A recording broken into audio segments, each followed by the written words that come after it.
Oui, on est resté au bon endroit, c'est-à-dire à La Ciotat pour le salon Les Nauticales 2015.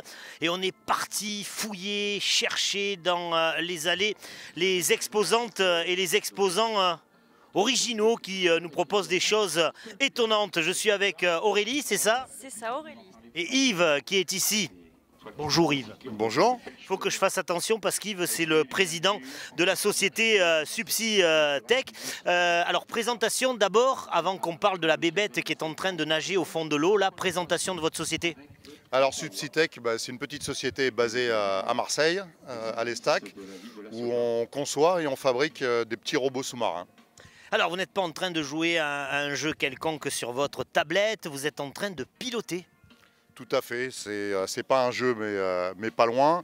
On connaît bien maintenant les drones aériens, le pilotage par tablette. Donc voilà, on a fait la même chose nous, mais avec des robots sous-marins. Donc on a actuellement dans l'eau un petit robot qui visite le port et on le pilote et on le visualise à partir de cette interface, de cette tablette tactile qui nous permet aussi d'avoir l'image en retour en temps réel. Alors la question que je me pose Yves, c'est bien beau, c'est rigolo, mais à quoi ça sert? Alors, ce qu'il faut savoir, c'est que ce sont des robots que nous, on commercialise dans le domaine industriel depuis plusieurs années et qui servent à plein d'applications, notamment les inspections d'ouvrages d'art, aussi pour les applications militaires, sécurité civile, quand on recherche des corps ou des épaves, des applications en sciences marines. Et là, aujourd'hui, on est ici pour présenter une version un peu plus loisir, un peu plus yachting, pour utiliser à bord de navires de plaisance.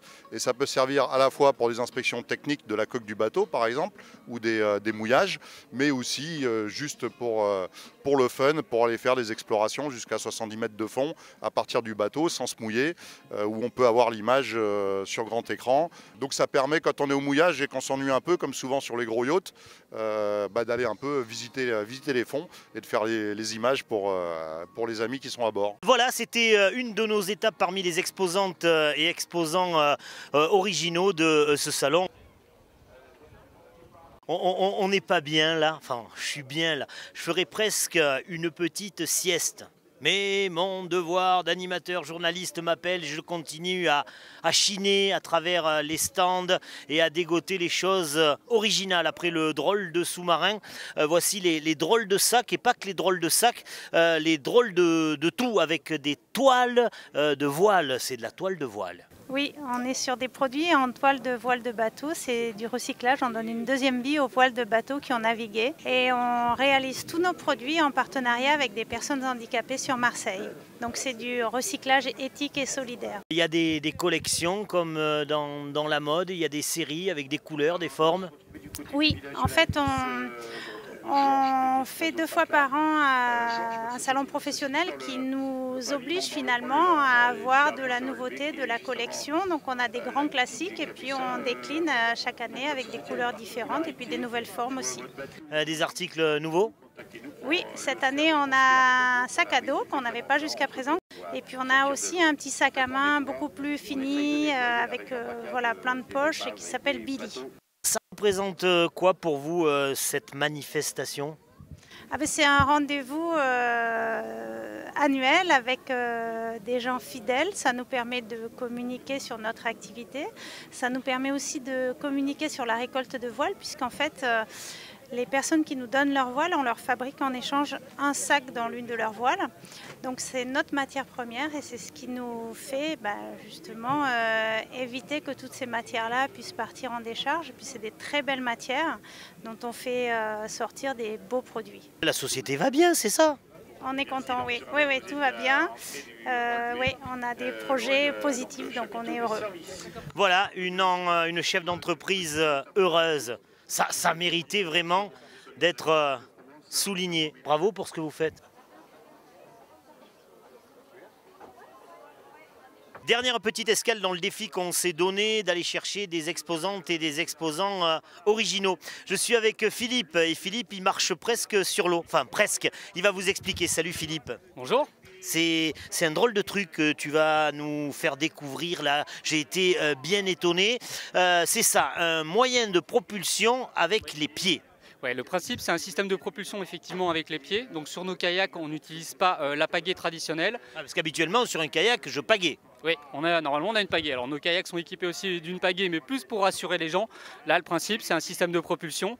Donc on pousse avec les pieds, c'est pas un système de pédalage.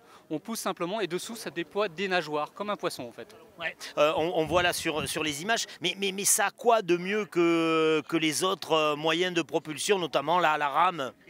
Bien, le système déjà se passe sous l'eau, donc vous n'avez aucune projection d'eau. Ensuite, vous poussez avec vos cuisses. Donc les cuisses, c'est 6 à 7 fois plus de puissance que dans les bras. Ensuite, on pousse tout le temps, alors qu'une pagaie, on va un coup à gauche, un coup à droite. Là, la propulsion est constante. Donc ça permet d'envoyer des gens sur l'eau qui n'ont pas forcément un gros niveau de pagaie. Voilà, n'importe qui peut monter sur nos bateaux et se déplacer avec une vitesse assez importante. Pour avoir la même vitesse, il faudrait en pagaie avoir un niveau assez important. Là, on va aller de 3 à 4 nœuds, voire sur un biplace jusqu'à 6 nœuds, sans avoir de connaissances particulières. La direction après se fait avec une manette, donc c'est ultra simple. Qu'est-ce que ça représente pour l'entreprise que tu représentes une manifestation comme les Nauticales ici à La Ciotat? Les Nauticales, c'est maintenant un salon qui est important pour nous. Ce qui est très important pour nous, en fait, c'est de pouvoir faire essayer nos produits. On ne peut pas aller sur des salons type salon moquette traditionnel, comme le salon de Paris, sans pouvoir faire essayer nos produits. Ça, c'est un produit qui est particulier. Les gens sont intrigués, ils se demandent pourquoi ils n'ont pas vu ça avant. Et on a en fait la possibilité d'avoir le plan d'eau, le port ou la mer qui est juste à côté, ou la piscine, où les gens peuvent aller monter sur nos bateaux et les tester et voir que finalement ça fonctionne. Donc oui, ce type de salon, c'est important pour nous. On a besoin d'aller auprès du public et de montrer nos produits de cette façon. Voilà, merci Philippe qui nous a présenté cette originalité, cette entreprise qui n'a pas, elle, les deux pieds sur terre. Pourtant, elle est bien réaliste, bien dans le marché, mais les deux pieds sur l'eau. Merci Philippe. Merci à vous.